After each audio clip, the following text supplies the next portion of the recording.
Coucou les amis, voilà, je voulais vous montrer cette vieille meuble en en bois chêne qui est très vieux, comme ça, cette couleur-là.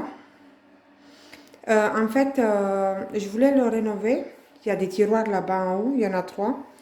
Je voulais le rénover et puis je voulais vous montrer comment je procède étape par étape. À partir du bas, et ici. Pour laisser un bois clair, très clair, et aussi cette partie du bas.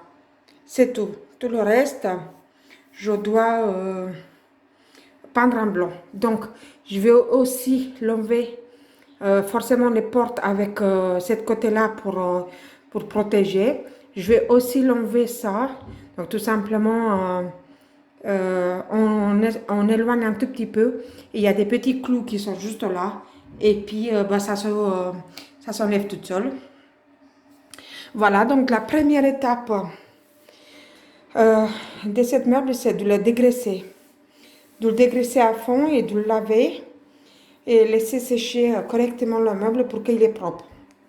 Deuxième étape, poncer. Donc, de ce côté-là, moi, je vais poncer avec cette ponceuse électrique, avec papier vert comme ça. Vous voyez, voilà. Donc, je vais poncer à fond ce côté-là. Et au niveau des portes et tout le reste, je vais gratter. Je vais gratter parce qu'en fait, maintenant, on a des peintures spéciales. Ce sont des sous-couches. Donc, ça, c'est la première peinture que je vais mettre dessus une fois que le meuble il a été poncé légèrement sur les côtés où je veux peindre. Donc, vous voyez, c'est marqué la sous-couche. Pour le bois, voilà, c'est pour le chêne, le bois exotique, et c'est pour bloquer les remontées des teints et des taches.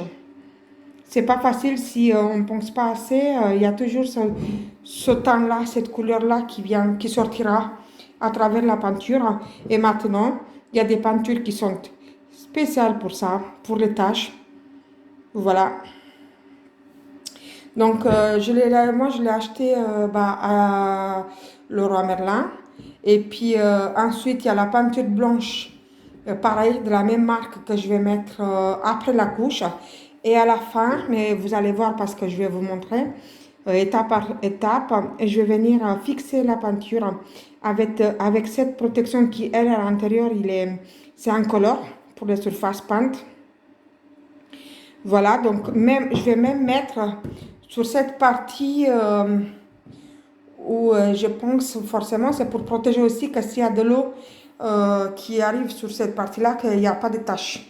Et là, le but de cette tente-là, c'est justement pour protéger qu'il n'y a pas de taches voilà, ou des rayures. Et que ça peut rester lessivable quand même, vous voyez. Donc voilà. Donc, j'arrête de parler et je me mets au travail avec la ponceuse. Forcément, je ne vais pas vous montrer parce que je n'ai pas envie que vous supportez le bruit de la ponceuse. Je vous montre que le résultat. Donc, première étape, n'oubliez pas, dégraissez votre meuble, lavez votre meuble correctement, laissez sécher. Deuxième étape, il faut poncer. On n'a pas le choix, on va poncer. Voilà. Alors, vous voyez, je place ma tournevis derrière le truc en fer, tout doucement, tout doucement, tout doucement. Il y a un petit clou qui se détache, comme vous voyez. Sans escanter votre meuble, bien sûr, faites attention. Voilà, donc je vais retirer tout simplement le petit clou qui est là. Et attention, ne le perdrez pas. Parce que c'est qu'est-ce que vous allez avoir besoin après pour le refixer. Et puis là, il y en a un deuxième là, vous voyez. Et puis ça aussi, je vais les peindre en peinture spéciale noire. Non, spéciale fer. Donc c'est peinture noire spéciale fer, voilà. Et je voulais vous montrer la première étape de ponçage. Comment ça s'éclaircit, la différence qu'on peut avoir, vous voyez tout simplement, avec le ponçage, la couleur. Donc là, pour que je puisse faire les portes correctement, j'enlève les trucs en fer et les portes. Et là, le bas, je l'ai poncé aussi, puisque ce sont les choses que je garde naturellement.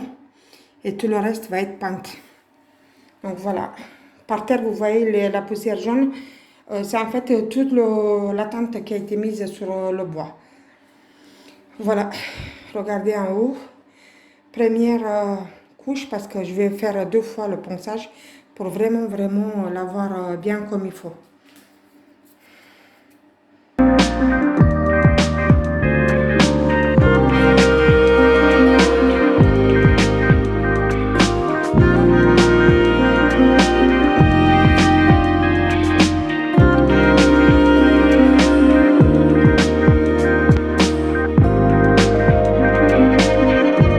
Donc voilà, je suis arrivée à la dernière étape. C'est-à-dire mettre les protections du bois naturel que j'ai poncé et celui de la peinture. Donc pour le bois, comme d'habitude, j'ai celui-là.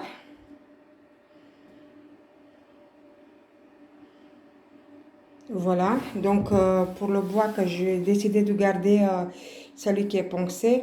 Donc vous vous rappelez, la couleur elle était comme ça et puis maintenant elle est comme ça. Je vais mettre bien 2 couches. Et celui-là, comme je vous ai montré au début du film, c'est pour protéger la peinture. La peinture que j'ai déjà mis 3 couches et que je trouve que c'est très bien comme ça. Donc, on récapitule un tout petit peu les astuces. N'oubliez pas les amis, écartez correctement les portes de votre meuble quand vous le peignez, pardon. Et protégez bien avec du scotch. Vous voyez, moi j'ai préféré celui-là parce que j'en avais à la maison. Et éviter des dépenses inutiles. J'ai mis celui-là et ça va m'aider à avoir mon ferraille là qui est noir comme il était d'origine. J'ai aussi mis du scotch là parce que cette partie là je vais le garder naturel. Donc j'ai mis du scotch là et j'ai mis du scotch bien sûr là pour protéger quand j'ai fait la peinture. Vous voyez que que je ne touche pas la partie que je veux garder. Voilà. Un petit conseil pour les tiroirs. Donc moi je me suis fait avoir. Si je peux vous donner un conseil à vous, je vais le faire. Vous voyez en fait d'origine il y avait cette espèce de comment on appelle ça, bouton, on va dire comme ça, qui venait là. Et moi, j'avais eu envie de les changer. De les changer avec celle-là. Vous voyez, j'avais acheté celle-là exprès. Sauf que j'ai eu un problème. J'ai pas réfléchi et au lieu de boucher les trous de mes tiroirs avec de la pâte à bois et poncer légèrement pour qu'on ne voie plus les traces et après venir mettre ces boutons là que je voulais en mettre pour que ce soit plus moderne, j'ai pas réfléchi, donc j'ai déjà fait 2 couches là sur les tiroirs et malheureusement c'est trop tard. Donc ne faites pas pareil si vous voulez changer des boutons. C'est une astuce que je voulais vous donner. Voilà, moi tant pis, maintenant je vais mettre les anciens et puis ça fera l'affaire, hein, donc il n'y a pas de... Donc voilà, pour l'instant je vais attaquer la protection. Donc sur les portes, sur le meuble en général, j'en ai mis 3 couches. 3 couches, donc 2 couches normales plus une couche de sous-couche au début. Donc vous voyez, c'est très bien. Ça fait très bien. Là, les tiroirs que je vous ai montré tout à l'heure, j'ai déjà donné que 2 couches. Attendez, je vais essayer de me retourner. Donc vous voyez, ça fait 2 couches, ça fait ça. Il y a eu la sous-couche, la première couche, parce que j'étais en retard avec le ponçage. Et je trouve que c'est déjà pas mal. Donc la 3e couche, elle viendra finir. Et ensuite, la protection. Voilà les amis, j'espère que je vous ai bien aidé pour ceux qui veulent, comme moi, s'aventurer dans le relooking des meubles à l'intérieur. Donc, si vous voulez qu'on fasse un petit récap vite fait des étapes. Donc, la première étape, il faut bien dégraisser votre meuble, le laver, qu'il est très propre. Deuxième étape, ponçage. Si les surfaces que vous voulez garder, vous voulez les garder comme ça, il faut bien y aller. Le reste, c'est juste un petit grattage, mais il faut quand même poncer, hein, Parce que même si c'est des peintures spéciales comme maintenant ils sont, qui font, bah, il faut quand même poncer un tout petit peu pour avoir un bon résultat. Voilà, donc troisième étape, la sous-couche. Quatrième étape, deux couches de peinture. Et cinquième étape, les protections bois naturel et peinture. Et n'oubliez pas, protéger les parties de bois que vous voulez garder avec du scotch ou autre. Et puis les bouts de ferraille que vous démontez avant. N'oubliez pas aussi de bien éloigner votre porte des meubles. Vous voyez, moi j'ai fait bien les trois. Voilà, pour bien y aller partout. Voilà, c'est l'odeur de la peinture qui m'étouffe. Voilà, ça c'est les côtés. Voilà mes amis, bon à bientôt. Et je vais vous mettre en photo de couverture forcément le meuble quand il sera fini. Au revoir.